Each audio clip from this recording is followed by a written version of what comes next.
তো সিয়ামকে ছেড়ে মোশাররফ করিম এবং চন্দ্র চৌধুরীকে কাছে টানলেন সাবিলা নূর। আমি কোনো কিছু বলবো না। এরকম উইথ গেছে আমার হয়তো 25টা নাটক অনের গেছে। সাকিব ভাইয়া আসলে আমাদের ইন্ডাস্ট্রির এখন সব থেকে এরকম একজন মেগাস্টারের সাথে স্ক্রিন শেয়ার করার রাত আড্ডা উইথ তানভীর তারেক। হ্যালো, সবাইকে স্বাগত জানাচ্ছি। আমি তানভীর তারেক। খুব প্রিয় একজনের সাথে করে আমি শুরু করতে যাচ্ছি, সাবিলা নূর। সাবিলা, আমার নাম তানভীর তারেক। রাত আড্ডায় স্বাগত। থ্যাংক ইউ ভাইয়া, কেমন আছেন? খুব ভালো, এবং অনেক দিনের প্ল্যান ছিল যে তোমাকে বলবো, এবং দীর্ঘদিন পর আমরা রাত আড্ডা সেশনে, রাত আড্ডায় প্রথম সাবিলার সাথে আমরা হ্যাঁ, এর আগে আসা হয়নি কখনো। রাইট। সাবিলাকে দেখলে মনে হয় খুব শহুরে মেয়ে। সাবিলা কি গ্রামের কোনো স্মৃতি আছে কিনা? যখন ছোট ছিলাম তখন প্রতি ঈদের টাইমটাতে চিটাগংয়ে যাওয়া হতো। তো আমাদের চিটাগংয়ে দাদাবাড়ি নানাবাড়ি দুটোই চিটাগংয়ে। তো সেখানে আসলে সবার বাড়ি শহরে, কিন্তু আমাদের পটিয়াতে একটা আমার বড় চাচার বাসা আছে। তো আমরা ঈদের দ্বিতীয় দিন অথবা তৃতীয় দিন সব কাজিনরা মিলে সবাই মিলে সেখানে যেতাম। তো ওই স্মৃতিটা আমার খুব মনে পড়ে, কারণ এখন সবাই পৃথিবীর বিভিন্ন জায়গায় চলে গেছে, কাজ করছে, কারোর আসলে ওই সময়টা হয় না। এবং ঈদের সময় এখন আসলে ঢাকাতেই থাকা হয়, সো সেই সময়টা মিস করি। আচ্ছা আচ্ছা। এমনিতে ওই যে পুকুর ঘাটে যাওয়া, ওই ঈদের মাটির সময় চুলায় রান্না বান্না, এগুলো কিছুই পারিস না তো? ঈদের সময় পুকুরের ঘাটে যাওয়া, কারণ পটিয়ার সে বাসাটার সাথে একটা পুকুর ছিল, সো সেখানে যাওয়া হতো। আর যেহেতু অনেক ধরনের চরিত্র করা হয়েছে নাটকে, সো সেই সুবাদে আসলে মাটির চুলায় রান্না করা সেগুলো দেখা এবং শেখা হয়েছে। তখন রিয়েল লাইফের সাথে অ্যাটাচ করা হয়েছে। সাবিলা পরিবারের বিভিন্ন আত্মীয় স্বজন বিভিন্ন দেশে থাকেন। সো এই জায়গাটা কখনো কোনো একটা অকেশন থাকে যে আমরা এক জায়গায় মিট হব, ভাই বোন? আমার সাথে আমার বোন এবং ভাইয়ের অলমোস্ট এভরিডে আমরা কথা বলি ভিডিও কলে, হ্যাঁ অনলাইনে। এছাড়া হচ্ছে আমরা 2023-এ আমি একটা কয়েকটা নাটকের কাজ করতে অস্ট্রেলিয়া গিয়েছিলাম। আমার বড় ভাইয়া অস্ট্রেলিয়ায় থাকে তার পরিবারের সাথে, সো সেই সময়টা আমি খুবই এক্সাইটেড ছিলাম। এবং আমি যাচ্ছি দেখে আমার বোন এবং দুলা ভাইও ঠিক একই সময় প্ল্যান করে। সো আমরা 3 ভাই বোন 2019-এ আমার বিয়ের পরে 2023-এ হচ্ছে প্রথমবারের মতো আবার মানে 3 ভাই বোন একসাথে হই, এবং এরপরে এখন পর্যন্ত সেটা হয়নি। তবে আমার যেহেতু ইউএসএ যাওয়া হয় আমার বোনের ওখানে, আমার বাবা মারাও ওখানে থাকেন, সো এখন হচ্ছে অস্ট্রেলিয়া এবং ইউএসএ মিলিয়ে মাঝে মাঝে আমার ঘুরতে যাওয়ার প্ল্যান হয়। তবে আমরা ইচ্ছা আছে হয়তো নেক্সট ইয়ারে কোনো একটা সময় আমার ভাইয়া আসছেন ভেরি সুন, আর আমার বোনও হয়তো আসবে, তখন আবার সবাই একত্রিত হব। ক্যারিয়ার কত বছর হয়ে গেল? আমি আমার প্রথম টিভিসি করে, আমার শুরু হচ্ছে মডেলিং দিয়ে, টিভিসি দিয়ে। টিভিসির শ্যুট করেছিলাম 2010-এর ডিসেম্বরে। 2010, লং টাইম। সো এখন একটা সিনিয়র একজন অভিনেত্রীর কিন্তু তখন আমি অনেক ছোট ছিলাম। এখন বেশ বড় হয়েছে। সো সাবিলা, আমি প্রশ্নটা এই কারণে করছি যে সিনিয়রিটি এবং নতুন একটা জেনারেশন আসলে 2-4 বছরের ভেতরেও আরও অনেকে এসছে, তো প্রায় সময় বলা হয় যে অ্যাকসেপ্ট করা হয় না, যে ওরা একটু অন্যরকম, জেনারেশন গ্যাপ থাকে। সেই ধরনের কোনো রকম জেনারেশন গ্যাপ কি, যারা নতুন এসছে তাদের সাথে কোপ আপ করা, তাদেরকে অ্যাপ্রিসিয়েট করা, এগুলো কেমন হয় সাবিলার? আসলে ভাইয়া, আমি আমার সিনিয়রদের কাছ থেকে অনেক ভালোবাসা, অনেক সাপোর্ট পেয়েছি, এবং আমি মানে সবসময় কৃতজ্ঞ আমার সিনিয়রদের প্রতি, কারণ তারা আমাকে অনেক ইন্সপায়ার করেছে। সো আমি আসলে নতুন জেনারেশন যখন টিভিতে কাজ করা শুরু করেছে ততদিনে আমার টিভির কাজটা কিছুটা কমে গেছে। তবে অনেক অ্যাওয়ার্ড শোতে কিংবা কোনো না কোনো প্রোগ্রামে আসলে তাদের সাথে আমার দেখা হয়, এবং তারা এখন খুবই ভালো কাজ করছে। আমি যদি বলি তটিনীর কথা, নিহার কথা, কিংবা সাদিয়া আয়মানের কথা, ওরা তিনজনই দুর্দান্ত কাজ করছে, এবং আমি মানে my best wishes to them, কারণ তারা আরও ভালো করবে। কারণ টিভির পরে তারা যেমন সাদিয়া আয়মান অলরেডি সিনেমা করেছেন, সো তারপরে সবাই সিনেমায় আসবে এবং আবার একটা নতুন জেনারেশন আসবে। সো এটাই আমরা আসলে দেখতে চাই, যে মানে আরও দুর্দান্ত কাজ যেন সামনে আসে। চমৎকার লাগলো এই যে নাম বলে বললি, এই অভ্যেসটা আমাদের ভেতরে কম, মানে বলে ঠিক আছে নামটাও তুলতে চায় না। আচ্ছা, আমি ভাই আসলে সবসময় বিশ্বাস করি যে অ্যাপ্রিসিয়েশনটা খুব জরুরি। মানে আমরা যদি পাবলিকলি অ্যাপ্রিসিয়েট করি তাহলে কিন্তু যে মানুষটাকে অ্যাপ্রিসিয়েট করছি তাদের মধ্যে একটা ইন্সপিরেশন কাজ করে, এবং আমি যখন কেউ আমাকে অ্যাপ্রিসিয়েট করেছে তখন আমার মনে হচ্ছে আমার ফিউচারে আরও ভালো করতে হবে। সো আমরা অ্যাপ্রিসিয়েটটা যদি পাবলিকলি করি এবং ক্রিটিসাইজটা যদি প্রাইভেটলি করি, মানে দেখা যায় হয়তো কোনো একটা সব কাজ সবসময় সবার ভালো নাও লাগতে পারে, বাট যদি তাদেরকে প্রাইভেটলি মেসেজ করে বলি আই থিঙ্ক সেটা বেটার, এবং অ্যাপ্রিসিয়েশনটা যতটা পাবলিক হয় তত ভালো। সাবিলা সেটা মেনে চলে? আমি চেষ্টা করি, সব সময় হয়তো হয় না, তবে আমি চেষ্টা করি। আচ্ছা, এই যে এখন সবাই আসলে একটা উত্তরণ হিসাবে দেখছে ফিল্মে যোগ দেয়া, এবং ফিল্মে ডেবিউটা খুব আড়ম্বর নিয়ে হলো সাবিলার। এটা কি কোনো একটা রিস্ক ফ্যাক্টর কাজ করে কিনা, যে শাকিব খানের সাথে কাজ করার পর নতুন একটা ছবি হাতে নেয়া, কি হবে এর প্রেজেন্টেশন, মার্কেটিং, আমি ওই হাইপটা, কারণ একটা প্রত্যাশার জায়গা তৈরি হয়ে যায়, এইটা কেমন ফিল করে একজন অভিনেত্রী হিসাবে সেকেন্ড মুভির? অবশ্যই একটা টেনশন, এক ধরনের একটা রেসপন্সিবিলিটি কাজ করে, কারণ শাকিব ভাইয়া আসলে আমাদের ইন্ডাস্ট্রির এখন সব থেকে মানে যার উপর সব ধরনের রেসপন্সিবিলিটি আছে। হ্যাঁ, সো মানে এরকম একজন মেগাস্টারের সাথে স্ক্রিন শেয়ার করার পরে ডেফিনেটলি এক ধরনের একটা রেসপন্সিবিলিটি কাজ করে, এবং আমার ক্ষেত্রেও তা হয়েছে। আমার মনে হচ্ছিল যে নেক্সট ইনফ্যাক্ট ঈদের দিনই আমার আসলে, যেদিন সিনেমা রিলিজ পেয়েছে, তাণ্ডব রিলিজ পেয়েছে, সেদিনই আমার আসলে মনে হচ্ছিল যে ওকে হোয়াট নেক্সট, আমি আসলে পরবর্তীতে কি করব। সো অবশ্যই এক ধরনের একটা রেসপন্সিবিলিটি কাজ করে, তবে আমার কাছ থেকে সেই চেষ্টাটাই থাকবে যেন একটা স্ট্যান্ডার্ড আমি মেনটেন করতে পারি, এবং কাজটা যেন দর্শকদের মনে কোনো না কোনোভাবে মানে এক ধরনের ইম্প্যাক্ট ফেলে। আচ্ছা আচ্ছা আচ্ছা, সো এই চেষ্টাটা থাকবে। নাটক বা টেলিফিল্ম বা ওয়েব সিরিজ হাতে নেবার ক্ষেত্রে কি কম সময় লাগে ডিসিশন নিতে ফিল্মের চাইতে? হ্যাঁ, এই পার্থক্যটা কেন? মানে ভাইয়া নাটকের ক্ষেত্রে তো আসলে যেটা হতো যে অনেক channel, TV channel, YouTube channel সব কিছু মিলিয়ে আসলে আমাদের অনেকগুলো প্ল্যাটফর্ম আছে। সো কাজ করার ক্ষেত্রে তখন এক ধরনের একটা আস্থা কাজ করতো যে আচ্ছা, যেহেতু আমি হয়তো প্রতি ঈদে এরকমও ঈদ গেছে আমার হয়তো 25টা নাটক অন এয়ার গেছে একটা ঈদে।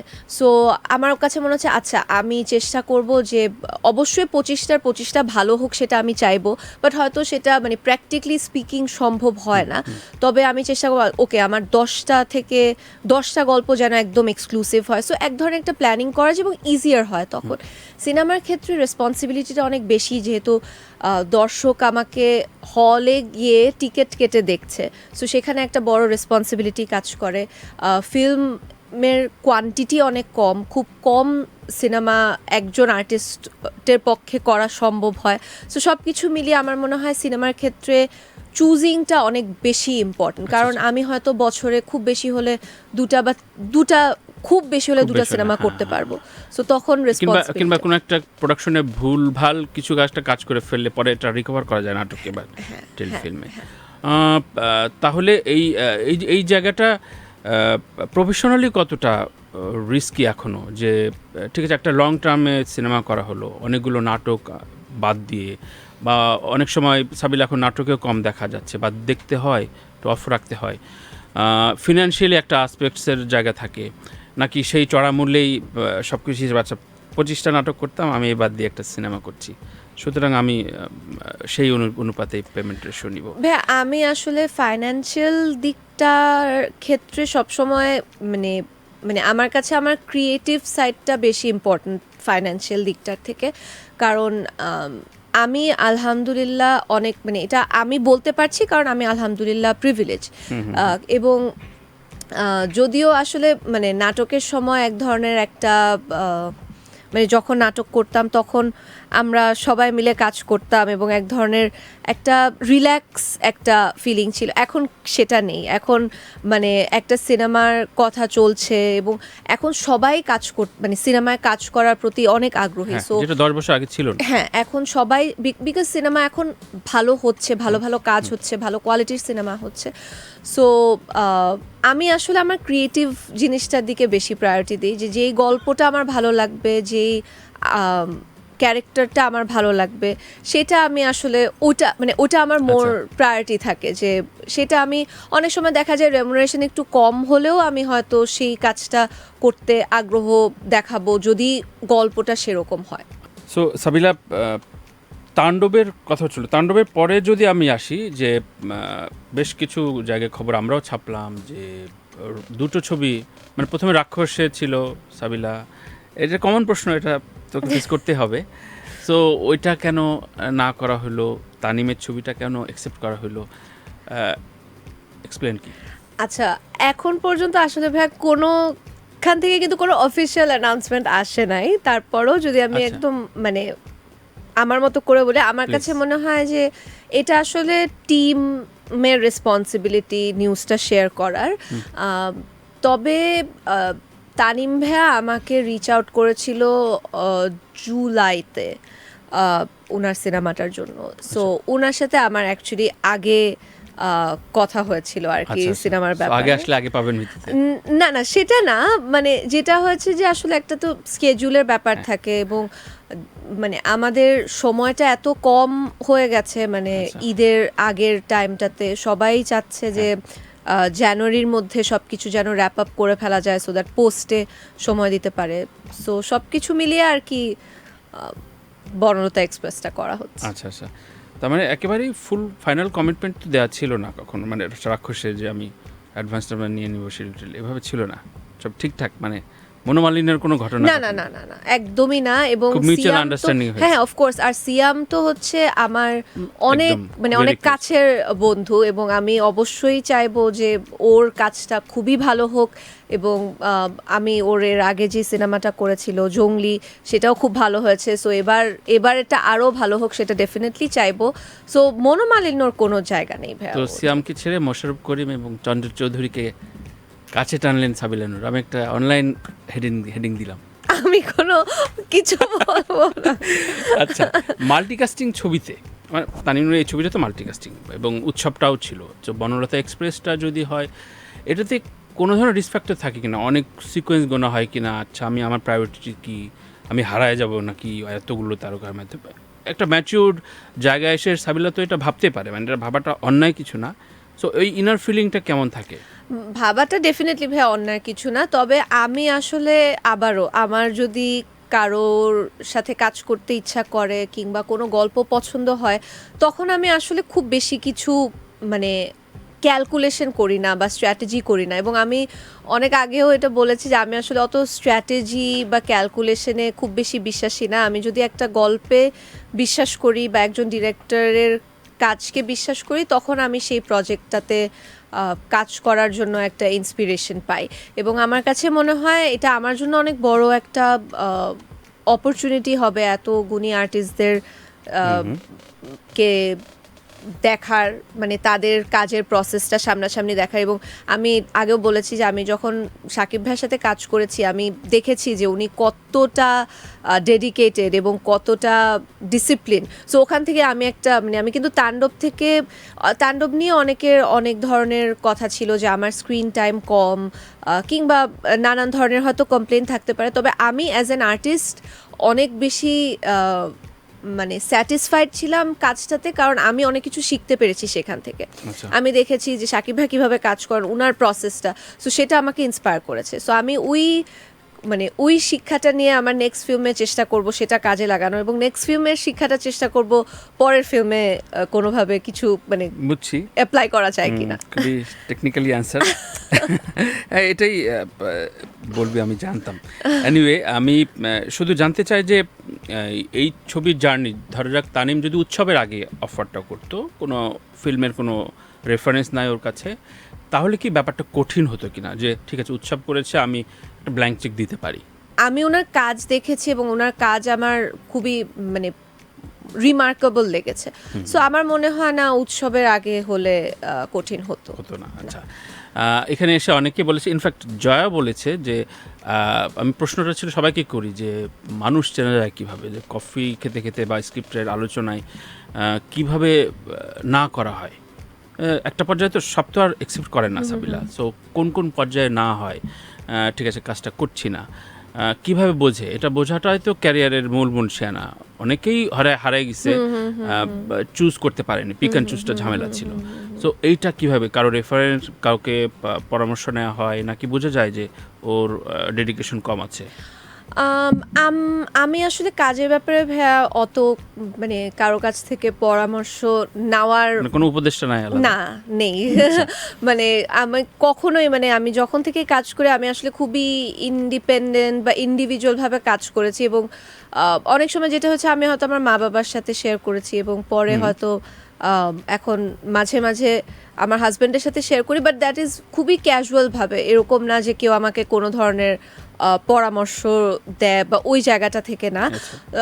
আমার কাছে মনে হয় কথা বলতে বলতে বোঝা যায় যে কোন কাজটার প্রতি আসলে আমার এক ধরনের একটা, মানে আমি প্রশ্ন করি যে আচ্ছা এই কাজটা আমি যদি না করি তাহলে আমি কতটা রিগ্রেট করব। সো ওই কোয়েশ্চেনটা মাথায় আসে, যদি মনে হয় না আচ্ছা অনেক বেশি রিগ্রেট করব, তখন মনে হয় যে না এই কাজটা আসলে সামহাও যদি করা যায় ভালো হবে। আর যদি মনে হয় না হয়তো এর থেকে বেটার কিছু সামনে আসবে, তখন মানে না করার জায়গাটা। অ্যাপ্রোচটার অ্যানসার কি থাকে? ঠিক আছে, নেক্সট টাইম ভাইয়া আমরা করব। হ্যাঁ, মানে এবার কাজটা করতে পারছি না, নেক্সট টাইম করব। আচ্ছা আচ্ছা। এবং এটার কারণে অনেক টাকা চাওয়া হয় না, এটা করা হয় না, বাট এই আমার একদম ডিরেক্টলি বলি যে এবার কাজটা করা হচ্ছে না, নেক্সট টাইম করব, বা আমার মনে হয় এই গল্পটার জন্য আমি সুটেবল না, অন্য কেউ হলে ভালো হয়, এই টাইপের কোনো একটা কথা।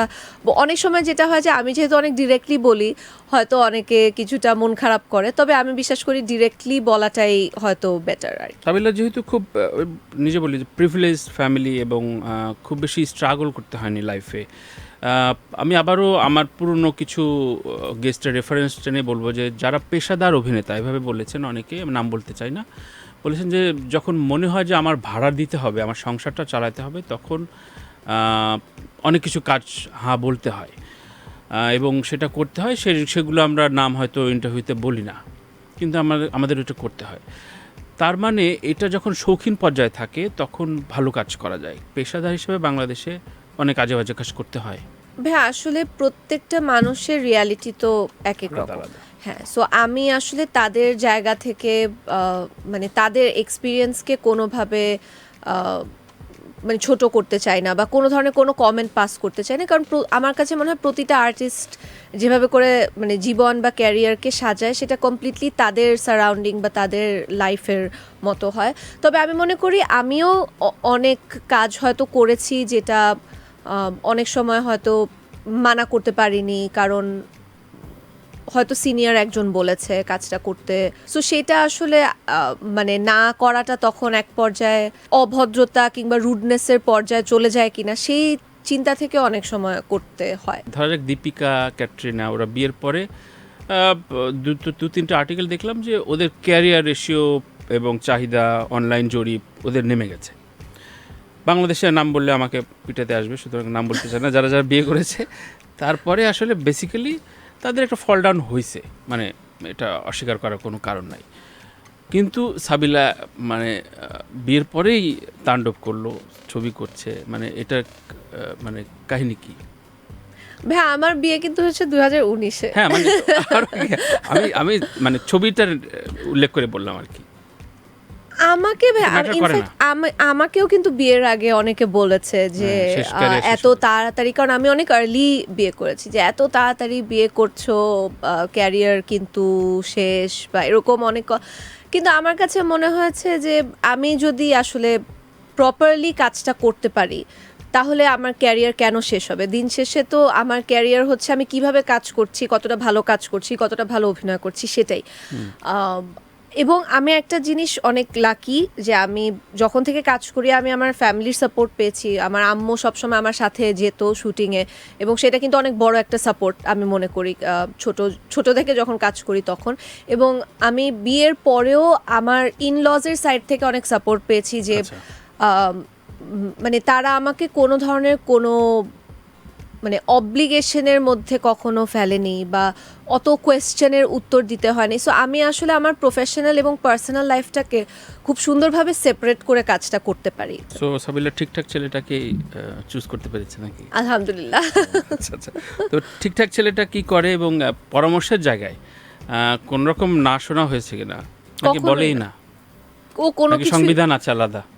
ও কোনো কিছুতেই হ্যাঁ মানে এবং ও আমাকে আমি অনেক যদি জিজ্ঞেস করি যে আম, এইটা কি করব নাকি, আমি বলি এটা তো completely up to you, because ওর কাছে মানে ওর এক্সপ্লেনেশনটা হচ্ছে যে আমার ক্যারিয়ারের সম্পর্কে বা আমার প্রফেশনাল ইন্ডাস্ট্রিটার সম্পর্কে তো আসলে ওর ফুল 100% ধারণা নেই।